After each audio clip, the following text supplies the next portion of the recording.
ડાકોર ધામની કથા મહાભારતકાલીન છે, પરંતુ આજે જાણીતી કથા મુખ્યત્વે શ્રી બોડાણાના અડગ ભક્તિ સ્નેહ પર આધારિત છે.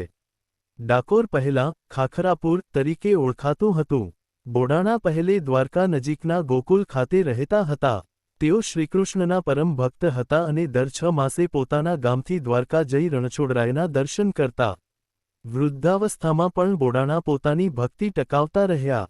એક દિવસ દ્વારકા પહોંચ્યા ત્યારે ભગવાનએ તેમને પૂછ્યું કે વૃદ્ધાવસ્થામાં આવવું મુશ્કેલ નથી? ત્યારે બોડાણાએ કહ્યું, પ્રભુ, મારા માટે તો આ માર્ગ પણ પ્રસાદ સમાન છે. ભક્તના આ પ્રેમથી પ્રસન્ન થઈ ભગવાનએ બોડાણાને કહ્યું કે આવતા ફાગણ સુદ પૂનમે તેઓ તેમના સાથે ડાકોર જશે. બોડાણા આ શબ્દોથી અત્યંત આનંદિત થયા. નક્કી કરેલા દિવસે બોડાણા દ્વારકા પહોંચ્યા ત્યારે ભગવાન મૂર્તિ રૂપે તેમની સાથે જવા તૈયાર થયા. બોડાણાએ મૂર્તિને ગાડામાં બેસાડી ડાકોર તરફ સફર શરૂ કરી.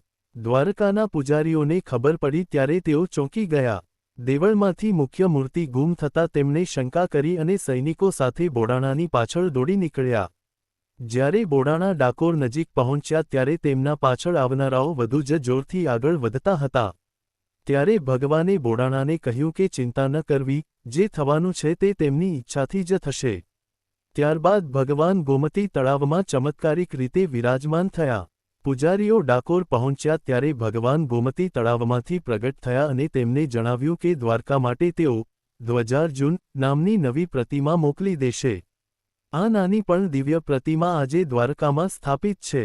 ડાકોરમાં ભગવાનની મૂળ રણછોડરાય પ્રતિમા સ્થાપિત કરવામાં આવી. બોડાણાનું ઘર આજના ડાકોર ધામનું પ્રથમ પવિત્ર સ્થાને રૂપાંતરિત થયું અને આજે હજારો ભક્તો અહીં રણછોડરાયના દર્શન કરવા આવે છે.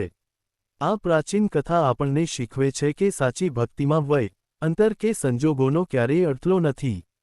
અડગ શ્રદ્ધા અને નિષ્ઠા હોય ત્યારે ભગવાન પોતે ભક્ત તરફ આગળ વધીને કૃપા કરે છે.